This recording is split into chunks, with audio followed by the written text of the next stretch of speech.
Breaking news po tayo. Breaking news mga kababayan. Nako po, grabe ito. Kasabay po ng mga bali-balita na si Tatay Digong ay talagang nag-iimpake na ng kanyang gamit. Mga damit, mga aparador, maleta. Galing po sa kulungan ng ICC. Talagang itong issue kay Tito Soto na binabastos ang Korte Suprema sa hindi pagsunod sa kanilang desisyon na sinasabi na walang disenteng desisyon ang Korte dito sa impeachment ni Sara na nabasura. So ngayon mga kababayan, itong si Justice Noel Tijam pumalag na po. Ito po mga kababayan, babasahin po natin. Tito Soto, makinig ka. Bulakbol. Bobo, sabi ng mga tao dito. Makinig ka, pulpul na senador. Nakala mo kung sino ka. Ayan yung mga basa kanya kasi nabibisit na pati kapwa senador na talagang sisibakin ito sa pagka-SP. Ito po mga kababayan, ito po ang sinasabi ng isang justice. Yung post ni Anthony Ludalbi Vista. Ito po, ito yung banat ni Justice Noel Tijam. Justice Tijam on Constitutional Interpretation, Judicial Independence, and the Duty to Respect the Supreme Court by Anthony Ludalbi Vista. The Supreme Court Constitutional Duty. Justice Noel Tijam reminds everyone of a basic constitutional truth. The Supreme Court exists to interpret the Constitution.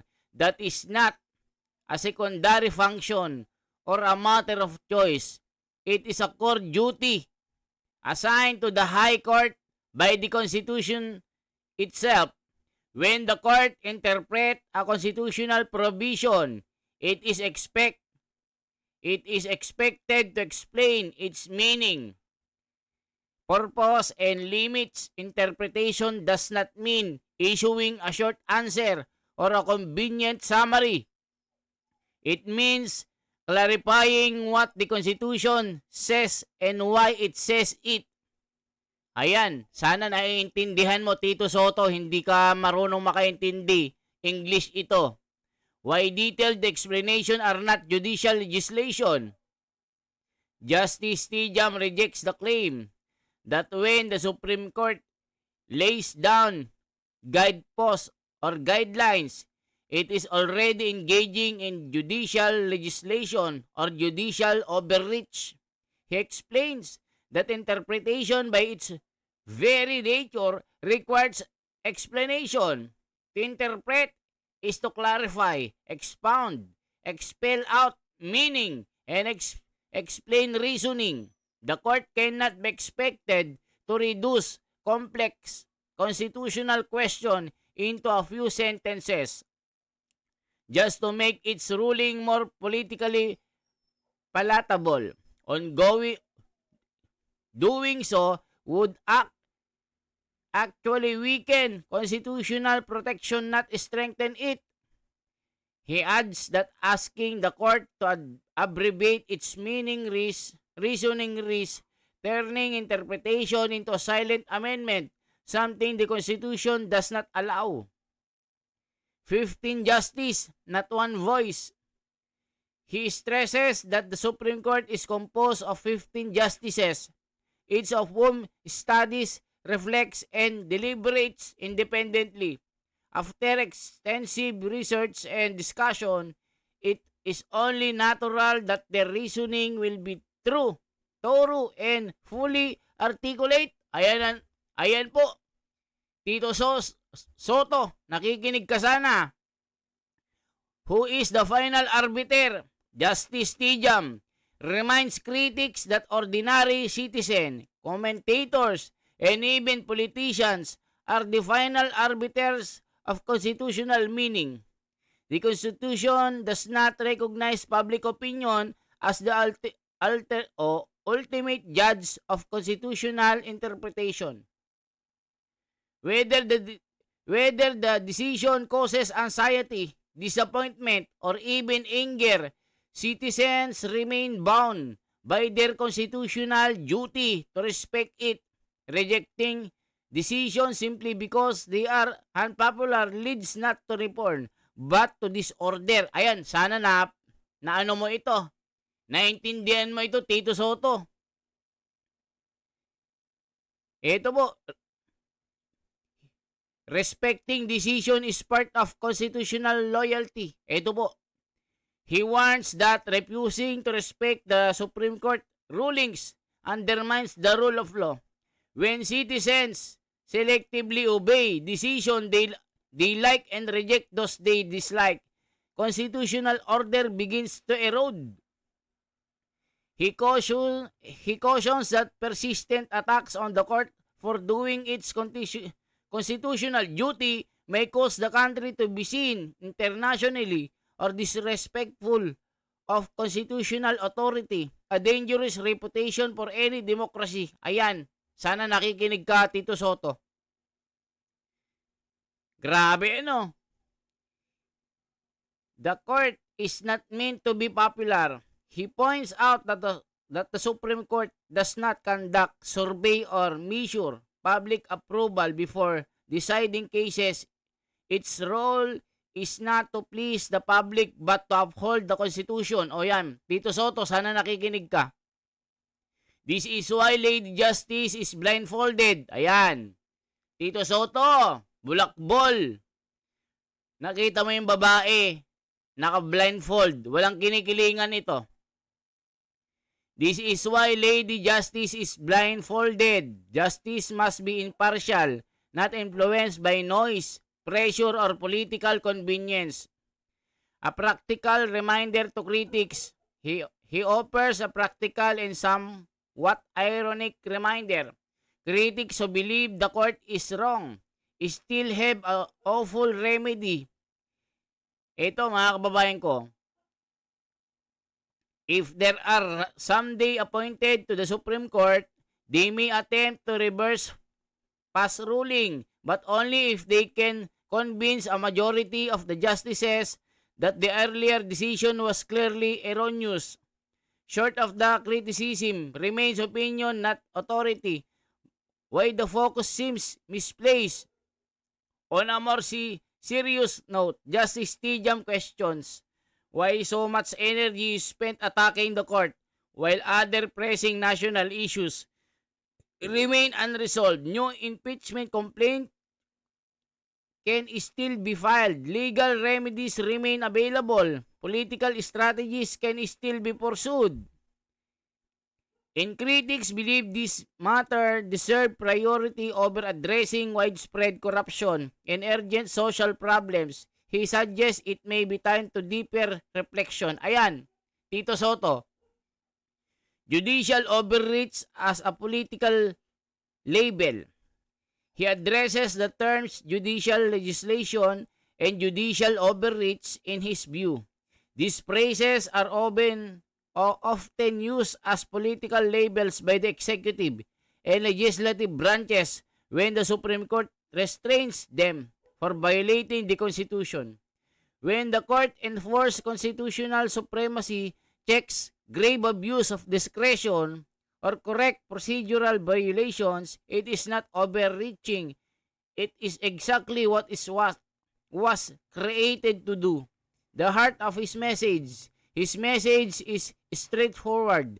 Disagree if you must, criticize if you will, but respect the Supreme Court constitutional role. Without the respect, constitutional democracy weakens and the rule of law begins to fade. Ayan, mga kababayan ko. Ito ang sinasabi po ni Justice Stijam. Ayan. Sana nakikinig at nanonood itong si... Ito po, ayan po si Justice Stijam, mga kababayan. Ito po si Justice Stijam, talagang sumabog na po sa galit. Anong sinasabi ng komento? Ito po. Ayan o. Mga kababayan, without the respect, constitutional democracy weakens and the rule of law begins to fade. And when it fades, there is chaos. Ayan, mga kababayan ko. Grabe mga komento. Ayan o. Very clear, Justice Noel. Critics are just noises from wilderness. They are simply political defense in behalf of their benefactors. Loud and clear, sabi ni Kaloy Yusta. Perfectly explained, and now, please to gentlemen from its Bulaga. From it Bulaga. There are two things that struck me the most in the post. The critics of the Supreme Court decision intentionally failed to recognize and respect judicial independence, dirty to respect the SC and justices. Mas bilib ako sa paliwanag ni former CJ Puno at Dean Mel Santa Maria kaysa dito kay Tijam dahil word by word nila pinapaliwanag. Ayan mga kababayan. Clarity of explanation ni attorney. Brilliant, you can catch the deep meaning and message of the Constitution. Keeping the light shining in the right direction.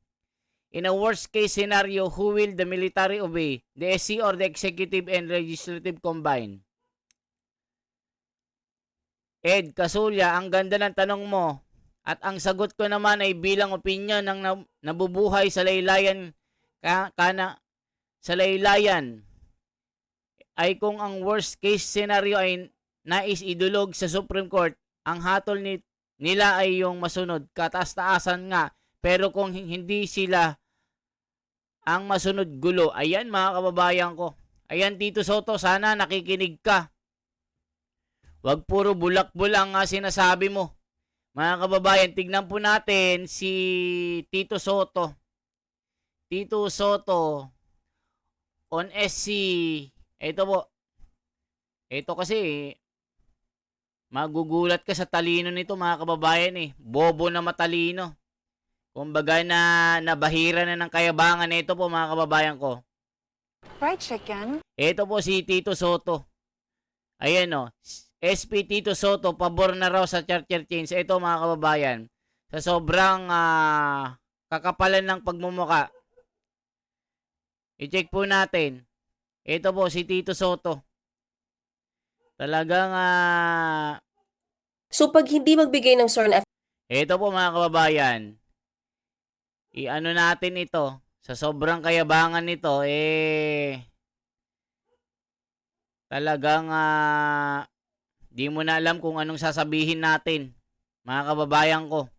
Itong si Tito Soto, nabulag na ng kayabangan nito. Talagang mabibisita lang kayo mga kababayan.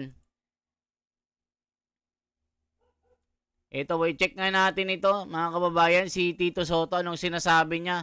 Pasadahan lang natin ng konti.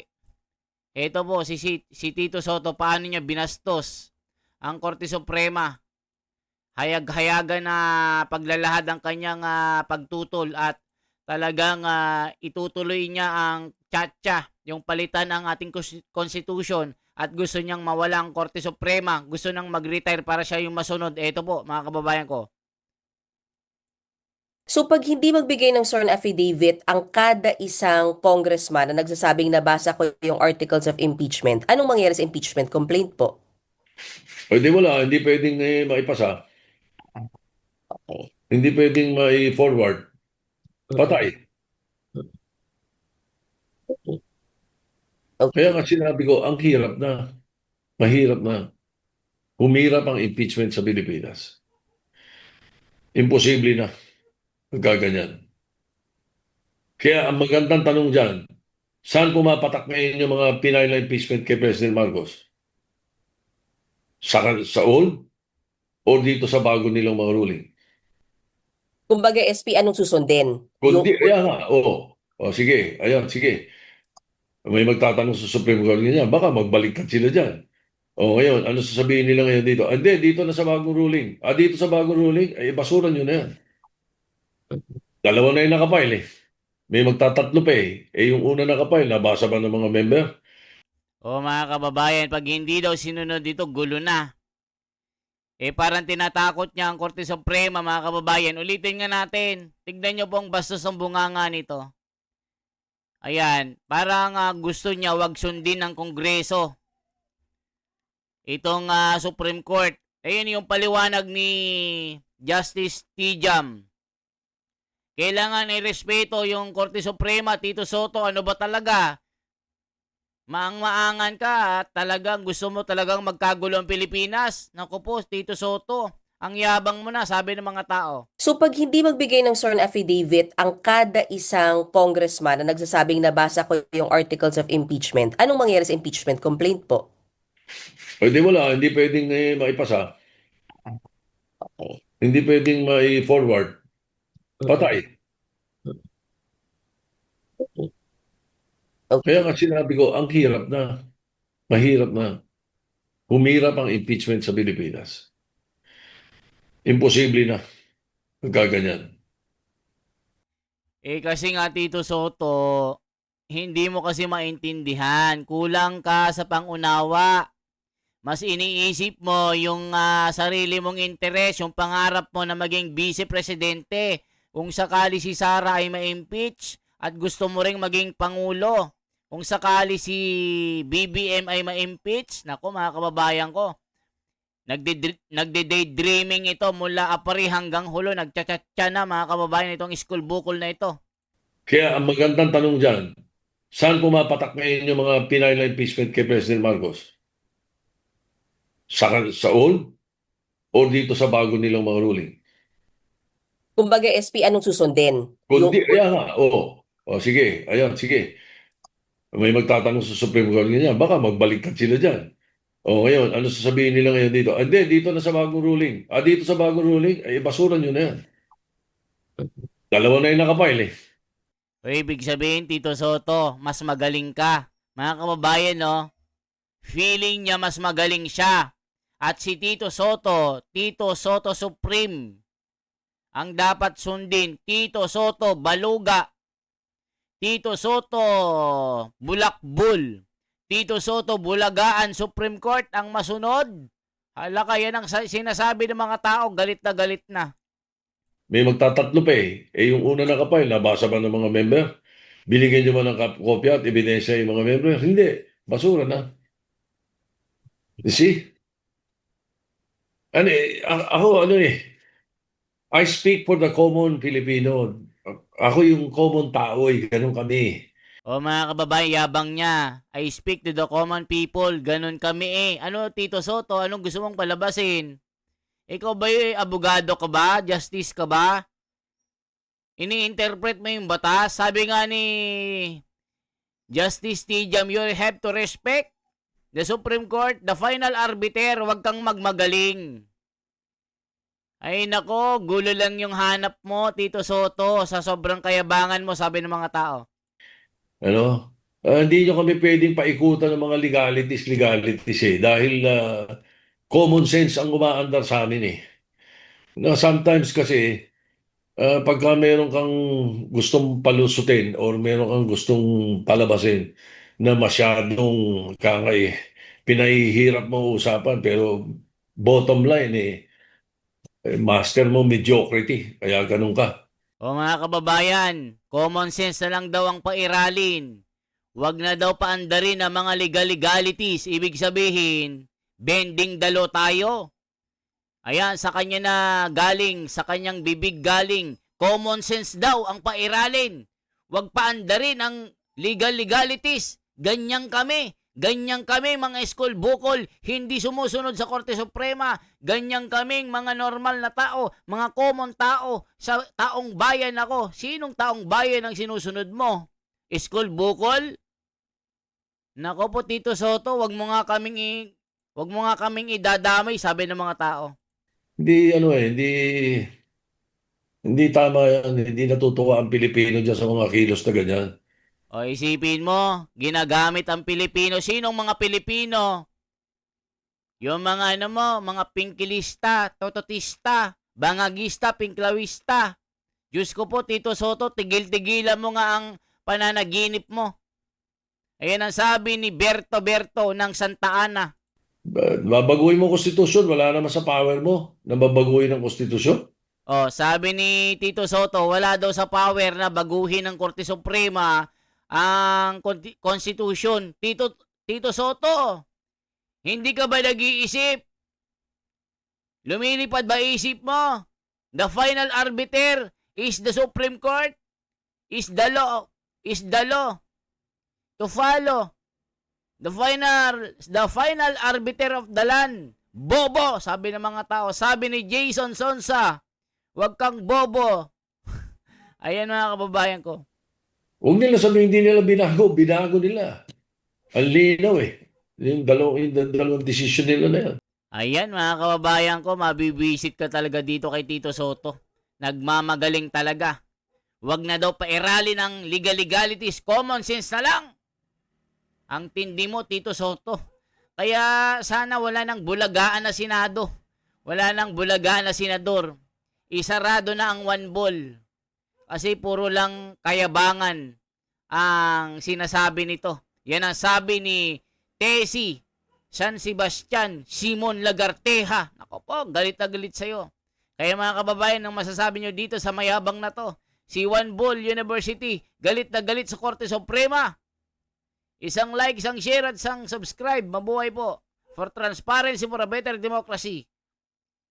Kailangan manaig ang batas, manaig ang katarungan, hindi bulak-bulan, hindi mga common sense, ang batas, ang konstitusyon, hindi common sense, Tito Soto. Okay? Sana nakikinig ka. Binabanatan ka na ng mga taga-Korte Suprema dahil lumilipad ang isip mo. Mabuhay po.